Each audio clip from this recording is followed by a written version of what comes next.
এখন আমরা সমাধান করব অষ্টম শ্রেণীর গণিত বইয়ের অনুশীলনী 6.1 এর ক এর 5 নং প্রশ্নের। কতে আমাদের বলা হয়েছিল প্রতিস্থাপন পদ্ধতিতে সমাধান করো। এখানে 5 নং প্রশ্নে আমাদের দেওয়া আছে 3x - 2y = 0, 17x - 7y = 13। এই অঙ্কটা একদমই সহজ এবং ছোট একটা অঙ্ক।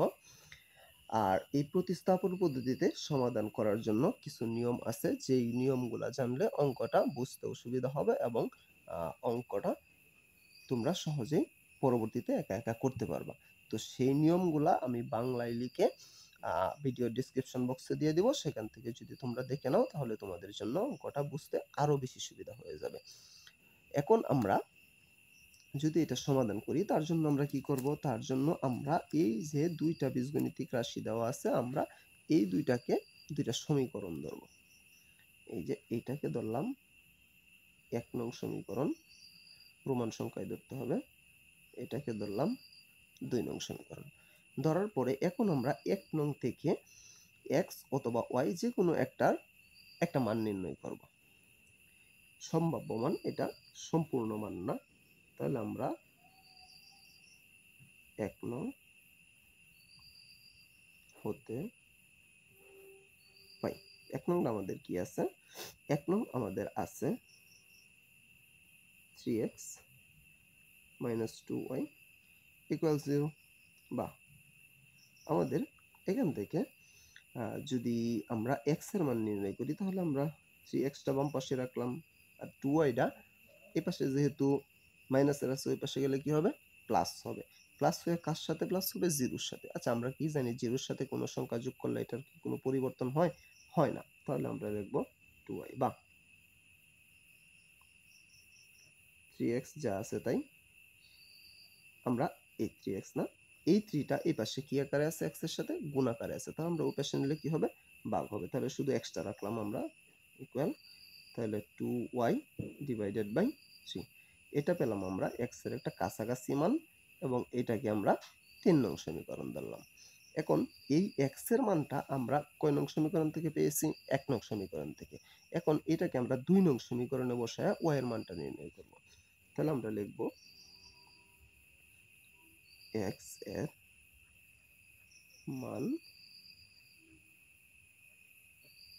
2 নং এ বসিয়ে পাই।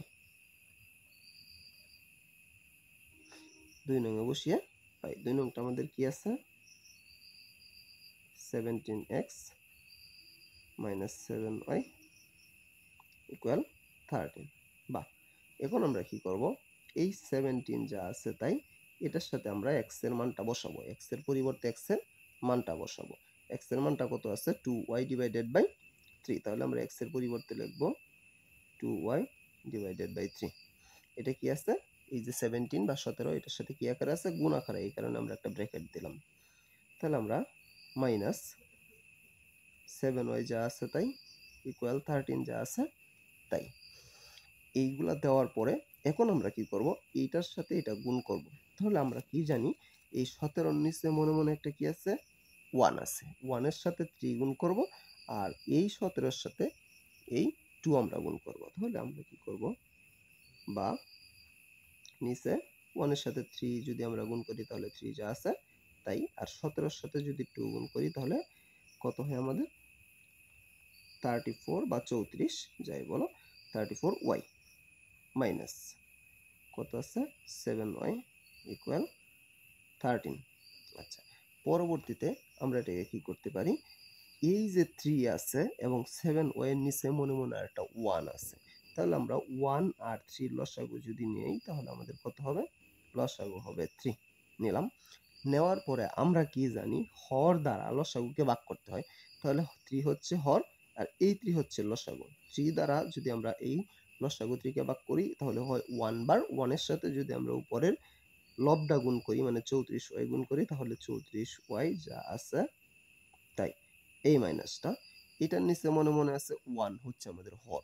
1 দ্বারা যদি 3 কে ভাগ করি তাহলে কতবার হয়? 3 বার। তাহলে আমরা ভাগফল কত পেলাম? 3। 3 এর সাথে যদি উপরের 7y গুণ করি তাহলে 3 7 21 বা 21y ইকুয়াল 13। আচ্ছা, এইটা দিলাম। এটা দেওয়ার পরে আমরা যদি এই পাশে সমাধান করি, বা আমাদের এই পাশে কি ছিল, এই পাশে ছিল আমাদের 3 নিচে, তাহলে নিচে দিলাম আমরা 3, উপরে এদিকে কত ছিল 34y, এদিকে ছিল কত 21y। আচ্ছা, এখন 34y থেকে যদি আমরা 21y বাদ দেই তাহলে আমাদের এখানে কি থাকতেছে, আমাদের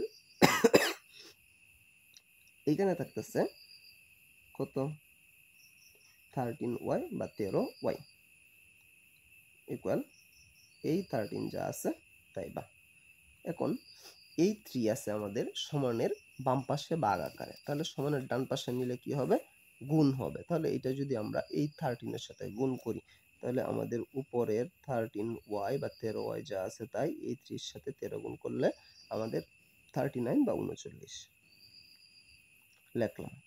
লেখার পরে এখন এই 13 ওয়াই এর সাথে কি আকারে আছে, গুণ আকারে আছে। আমরা যদি এটাকে ওই পাশে নিয়ে যাই তাহলে কি আকারে হবে, ভাগ আকারে হবে। তাহলে আমরা শুধু ওয়াইটা এই পাশে রাখলাম, কারণ আমাদের শুধু ওয়াই এর মান দরকার। তাহলে এটা কি হবে, নিচে যাবে 39 ডিভাইডেড বাই 13 বা ওয়াই। এইটা দ্বারা যদি আমরা এটাকে ভাগ করি তাহলে কত হয়, 3 বার, কারণ আমরা কি জানি 3 13 39। তাহলে ওয়াই ইকুয়াল কত পেলাম আমরা, 3 বা 3। ওয়াই এর মানটা এখন আমরা যে 3 নং সমীকরণ পেয়েছিলাম x equal 2y divided by 3, এই 3 নং এ বসাবো। তাহলে আমরা লিখব y এর মান 3 নং এ বসিয়ে পাই। এখন আমরা 3 নং এ বসাবো। 3 নংটা কি আছে, x equal 2y divided by 3 বা x যা আছে তাই। এখন এই 2 এর সাথে আমরা y এর মানটা গুণ করব।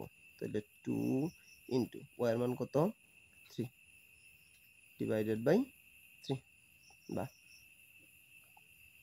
x ই আছে উপরে, 3 দুগুণে 6, নিচে আছে কত 3। সুতরাং x ইকুয়াল 6 কে যদি আমরা 3 দ্বারা ভাগ করি তাহলে কত হয় আমাদের 2। তাহলে x এর মান কত পেলাম আমরা, 2। সুতরাং x, y ইকুয়াল 2, 3। x এর মান 2, y এর মান 3। আমরা x এর মানও নির্ণয় করলাম, y এর মানও নির্ণয় করলাম। অঙ্কটা একদমই সহজ একটা অঙ্ক, যদি তোমরা বুঝতে পারো তাহলে আমি আশা করি আমি বুঝাতে পেরেছি। তারপরেও যদি কারো কোনো সমস্যা থাকে আমাকে কমেন্টে জানাতে পারো, আমি সমাধান করার চেষ্টা করবো ইনশাআল্লাহ। পরবর্তী কোনো ভিডিও নিয়ে তোমাদের মাঝে অবশ্যই আসবো। সে পর্যন্ত সকলেই ভালো থাকবা। আল্লাহ হাফেজ।